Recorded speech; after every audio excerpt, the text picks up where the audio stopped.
Wars के उस event को देखेंगे जब डॉक्टर डूम ने बियॉन्डर की पावर को अपने पास बनाए रखा, और जानेंगे अगर डॉक्टर डूम के पास बियॉन्डर की पावर हमेशा के लिए होती तो क्या होता।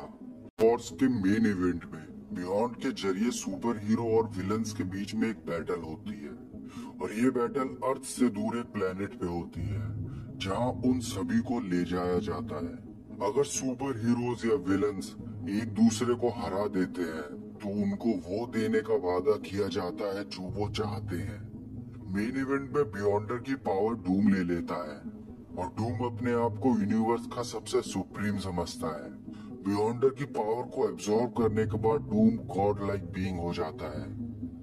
डूम अपने नियम से गैलेक्टस की कॉस्मिक पावर को छीनने के बाद बियॉन्डर का सामना करता है और जीत जाता है। लेकिन डूम को ऐसा लग रहा था कि बियॉन्डर मर चुका है, लेकिन ऐसा नहीं था। बियॉन्डर उसके सामने आकर डूम से एक झटके में अपनी सारी पावर ले लेता है जो बियॉन्डर को ही बिलोंग करती थी, और सुपर हीरो को जीत देकर उन्हें अर्थ पे वापस भेज देता है। लेकिन अगर क्या हो कि डूम के पास बियॉन्डर की पावर हमेशा के लिए रहे और बियॉन्डर डूम से पावर ना ले, तो चलिए स्टार्ट करते हैं what if secret Wars. Doom इस समय मून पर है और अपने सामने किसी को देख रहा है और हमें बता रहा है, मैंने बहुत कुछ देखा है और मेरे पास समय की कोई कमी नहीं थी। मैंने इवेंट हॉरिजॉन के शुरुआत से 990 ट्रिलियन फिक्स्ड फ्यूचर देखे। मैंने स्टार्स की यात्रा की, हेल में गया और खुद को काबिल करके इस इवेंट के लिए तैयार किया। लेकिन इन सब में मुझे किसी भी ढंग से किसी ने भी मुझे इंस्पायर नहीं किया। फिलहाल ये पावर मेरी है और मैं किसी को भी या कुछ भी लेने की परमिशन नहीं दूंगा। बिना फाइट के मुझे जज नहीं किया जा सकता कि एक नॉर्मल इंसान ने ये क्या कर दिया। फिर डूम अपने सामने गॉड सेलेस्टियंस को देखता है जो उन्हें जज करने आए थे। डूम लड़ने की पूरी कोशिश करता है, लेकिन उन गॉड्स के पावर के सामने डूम टिक नहीं पाता और एक मोटी लेजर बीम से बचते हुए डूम पत्थरों के बीच में दब जाता है। और इसी लड़ाई के बीच डूम हमें अपनी बैक स्टोरी बताता है। 27 साल पहले मेरी माँ की डेथ हुई और मेरे फादर पूरी तरह टूट गए। और जब गांव के सभी लोग मेरी माँ को दफना रहे थे, तभी गांव के सभी लोगों ने मेरे पिता से कहा कि तुम्हारी वाइफ ब्लैक मैजिक की आड़ में खेल खेल रही थी। मेरे फादर ने उनसे कहा, ये कोई जगह नहीं है बात करने के लिए, मेरा लड़का यही मौजूद है। और मैं वही मौजूद था।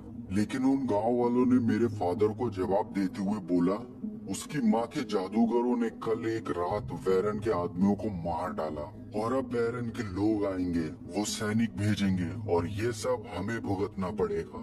गांव वालों की बातें सुनकर मेरे फादर ने बोला कि वो बचाना चाहती है वैरन के सोल्जर से।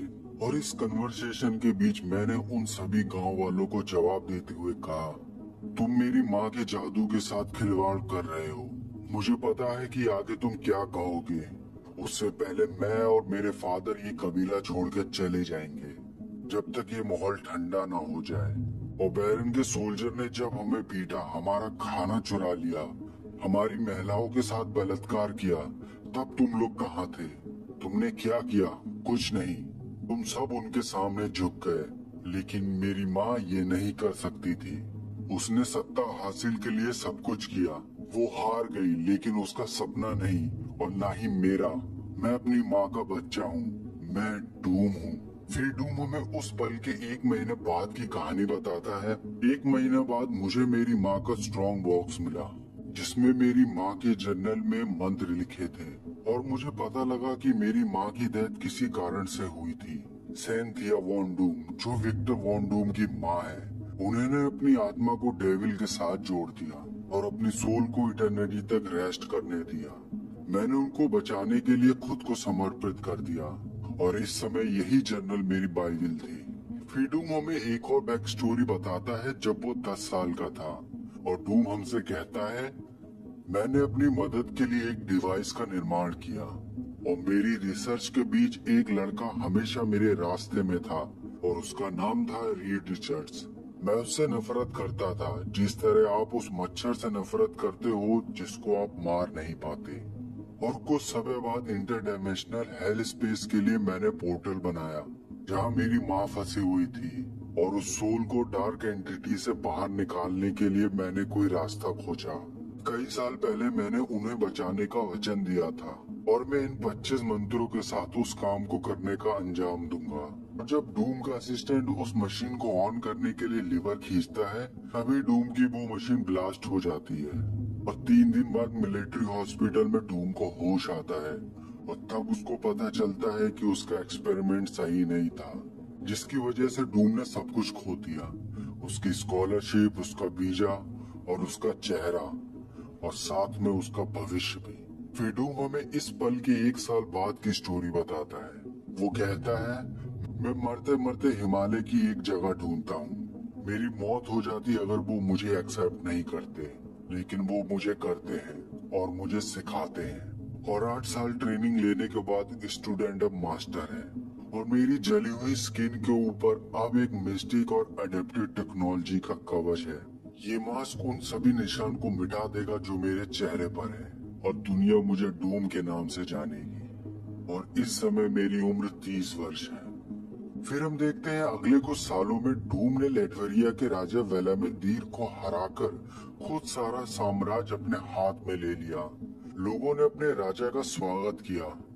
डूम को व्हाइट हाउस में बुलाया गया, लेकिन डूम ने साफ मना कर दिया।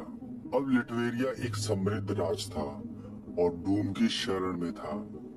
फिर डूम हमें आगे बताता है कि लेटवेरिया के राजा बनने के 8 महीने 15 दिन बाद क्या हुआ। वो हमें बताता है, मैंने उस पावर को सीखा जिसे हासिल करने के लिए मैंने इतने लंबे सालों तक स्टडी किया। रीड रिचर्ड्स इन सब से बहुत दूर था।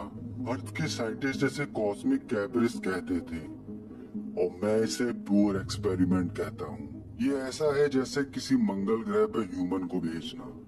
हंसी की बात लगती है मुझे। और इसी साल के नवंबर में, जैसे कि एक बार पहले फैंटास्टिक 4 के साथ हुआ, मेरे आर्मर के सेंसर ने न्यूयॉर्क शहर में सेलुलर लेवल पे म्यूटेंट का पता लगाया, जो खुद को स्पाइडरमैन बुला रहा था।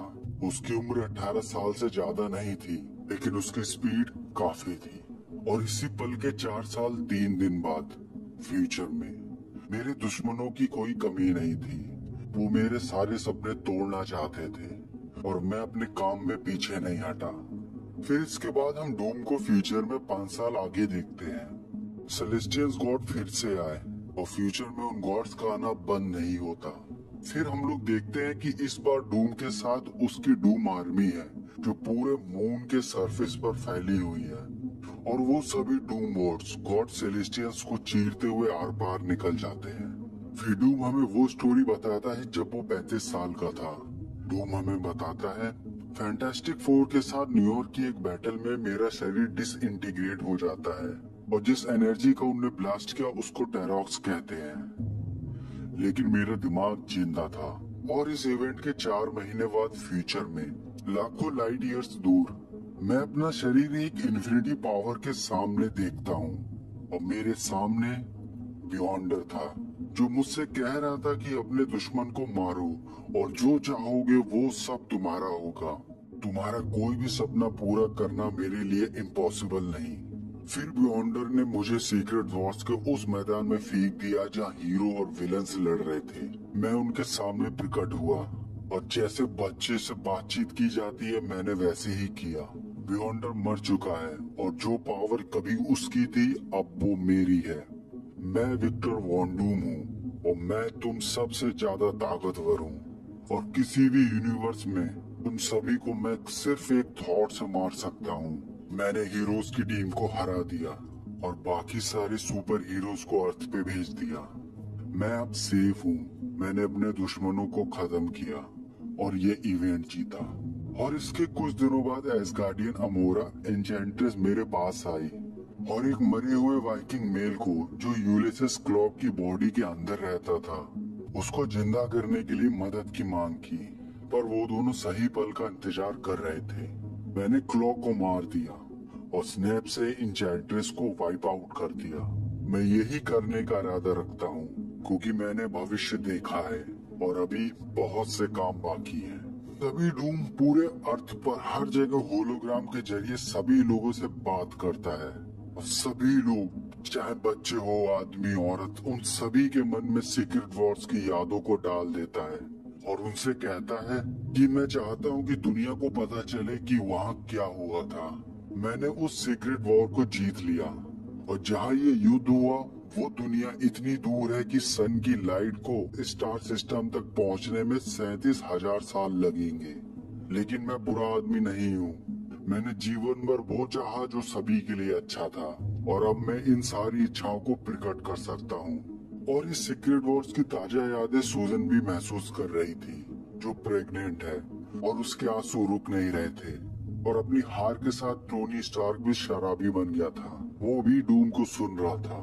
फिर डूम अपनी बात को कंटिन्यू करके उन सभी से कहता है, कोई अपराध नहीं, कोई बीमारी नहीं, कोई युद्ध नहीं। जैसा वादा किया गया था वैसे ये दुनिया कभी नहीं थी और ये दुनिया मैं तुम्हें दूंगा। बस तुमको यहाँ तक पहुँचना है और ले लो। और इसी पल के 36 घंटे बाद वकांडा 1 घंटे में छीन लिया गया और अटलांटिस उससे भी कम समय में इटर्नल, एसगार्डियन, इनह्यूमंस और ब्लैक बोल्ट के किंगडम को डूम ने खत्म कर दिया। और सूजन बाकी सुपर हीरो को बताती है कि डूम ये सब कर रहा है और क्या हम लोग इन सब के लिए तैयार हैं। और प्रेजेंट के उस पल में जब डूम सेलेस्टियंस गॉड को चीर रहा था, तब वो उस लड़ाई को याद करता है जब उसने अर्थ के सारे सुपर हीरो को मार दिया था। हरकुलिस, डेयरडेविल, एक्समैन और शील्ड के काबिल सारे लोगों को। फाइनली डूम अब स्टार्क के सामने खड़ा था। डूम ने स्टार्क से कहा, तुम्हारी टेक्नोलॉजी ने तुम्हें कमजोर बना दिया और तुम्हारी शराब पीने की आदत तुम्हारी कमजोरी है। तुम अपने बाकी मरे एवेंजर्स का बदला लेने के लिए लड़ रहे हो ना एंथोनी, और मैं अर्थ को खुशहाल बनाना चाहता हूँ और मैं आगे तुम्हारे खून में 22% अल्कोहल मिलाने की अनुमति नहीं दे सकता। तुम एक खतरा हो। फिर डूम हमें बताता है, लेकिन आयरन मैन मेरा लास्ट एनिमी नहीं था। डॉक्टर स्ट्रेंज, जो पॉकेट डायमेंशन से निकलकर मेरे सामने मौजूद आ गया, और मैंने 25 सालों तक डॉक्टर स्ट्रेंज के हाथों के स्पेल्स की स्टडी की। लेकिन डॉक्टर स्ट्रेंज अब मेरे लिए खिलौना जैसा था। मैं बस उनको छोड़ के वहाँ से चला गया। ना मुझे कोई प्राउड था, ना कोई शर्म। मैंने बस वही किया जो मुझे करना था। फिर डूम स्ट्रेंज और टोनी को छोड़ के सूजन के पास चले जाता है और डूम सूजन से कहता है, तुमने मुझे मारने के लिए उन सभी को भेजा था, वो मेरा कुछ नहीं कर पाए। और इसका जवाब देते हुए सूजन डूम से कहती है, तुमने उस आदमी की जिंदगी बर्बाद कर दी। तुम्हारे लिए मर्डर करना ऑक्सीजन की तरह है, जिसकी तुम्हें जिंदा रहने के लिए जरूरत पड़ती है। खुद से पूछो, डूम ने कहा। उससे क्या पूछूं और क्यों? इन सभी में मैं दोषी हूँ। मैंने ही सभी सुपर हीरो को तुम्हारे खिलाफ लड़ने के लिए कहा और मुझे लगता है तुमने ही मेरे बच्चे को जन्म देने में मदद की है, वरना मेरा मिसकैरेज हो जाता है ना डूम? ये सुनकर डूम ने कहा, तुमने अपने पति और परिवार के बदले की मांग की और इन सब में तुम और तुम्हारे बच्चे का कोई दोष नहीं, ये सिर्फ मेरी दया है। ये बोलकर डूम वहाँ से टेलीपोर्ट हो जाता है और तभी स्क्रीन पर हम एक न्यूज सुनते हैं। विक्टर वॉन डूम ने एक ऐसी फैक्ट्री का इन्वेंशन किया है जो अंगूठे के नाखून से भी छोटी है, जिसको इन्फिनिट एनर्जी के साथ स्पेस शटल, सेल फोन और हर इलेक्ट्रॉनिक में यूज किया जा सकता है बिना किसी रिचार्ज के, और ये हवा से भी चार्ज होती है। डूम ने कुछ ही घंटों में ग्लोबल वार्मिंग को उल्टा कर दिया। अकाल, फ्यूल, खाना, बेरोजगारी, इन सब की प्रॉब्लम को जड़ से खत्म कर दिया। देवियों, सज्जनों, भगवान मौजूद हैं। फिर हम देखते हैं डूम ने डूम बोर्ड से जरिए पूरे अर्थ पर कब्जा कर लिया है और इस पल से 6 महीने बाद, और इस पल के 6 महीने बाद अर्थ से कुछ लाइट ईयर्स दूर डूम ने क्री और स्क्रल के युद्ध को खत्म किया, जो लंबे समय तक चल रहा था और जिसके मौतों का आंकड़ा अरबों के पास था। क्री, स्कल, सियार, टेक्नोलॉजी, बदून, व्रोन, उन सभी को खत्म किया। फिनिक्स फोर्स, गैलेक्टस और थैनोस के लिए ये एक नाइटमेयर था। वो रात में अपने सपने में डूम का नाम लेके चिल्लाते थे।